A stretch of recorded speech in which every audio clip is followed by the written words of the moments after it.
The US ambassador to Russia says the Kremlin's taking Americans prisoner to achieve political ends. The EU Parliament is looking into claims that some of its members were paid by Moscow to spread its propaganda. Some lawmakers are calling for swift action to defend European democracy and the upcoming European elections. Vera Jourova is the European Commission's Vice President for Values and Transparency. Commissioner, thank you. You were with me from New York. My apologies that I'm not in New York tonight to be with you in person.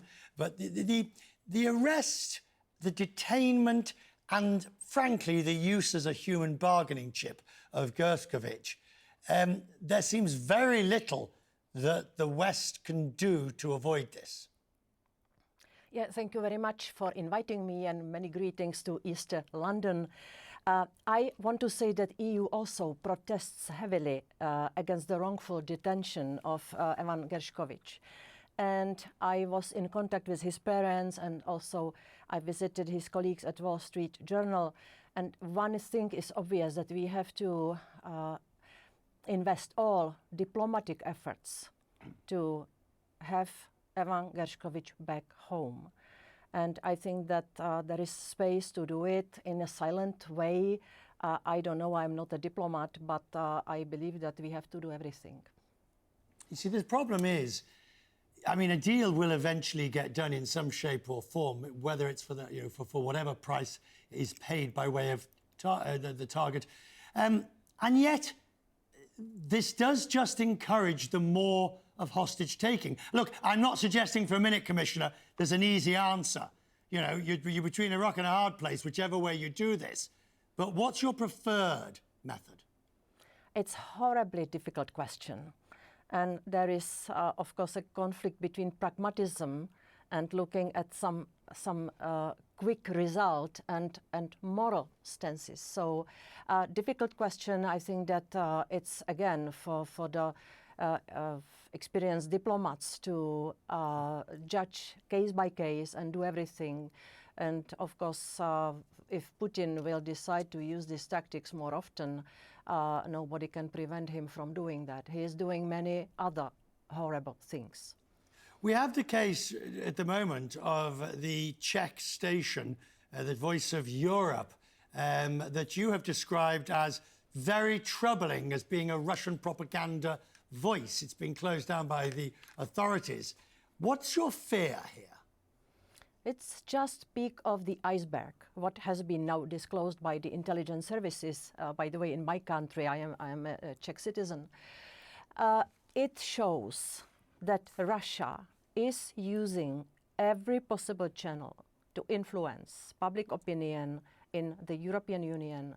They are using disinformation as part of their military doctrine.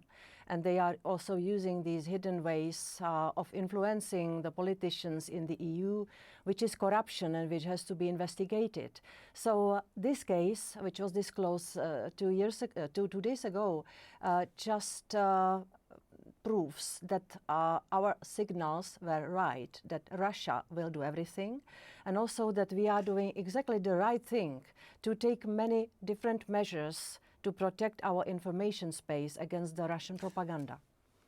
Can Europe do that with a fragmented system where many of the necessary actions have to be taken at a state, at a sovereign level, not at the European level? I was talking about this last week on this programme with Thierry Breton, and both, you and he agree of the severity and the digital services, digital marketing, the AI Act, all of these things. But do you have the necessary power?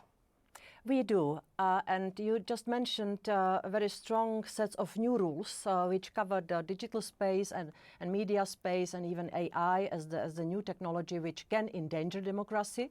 So we are taking measures against that. But you mentioned whether we have enough power at European level. There is a lot of coordination with our member states. I myself travel from state to state. Now, it's an exception that I'm in the United States for serious reasons, but we discuss with the authorities in the member states about how to best protect the free and fair elections as a very key element of our democracy. So, but I worry, but Commissioner, yeah. I worry that whilst you're discussing how to protect, Russia's actually attacking in the cyberspace and the misinformation and through the digital space. They are attacking, I said it, they use every possible channel. So already at European level, we imposed the sanctions on Russia and on several so-called media, like Russia Today and Sputnik. It was already in the first sanctions list.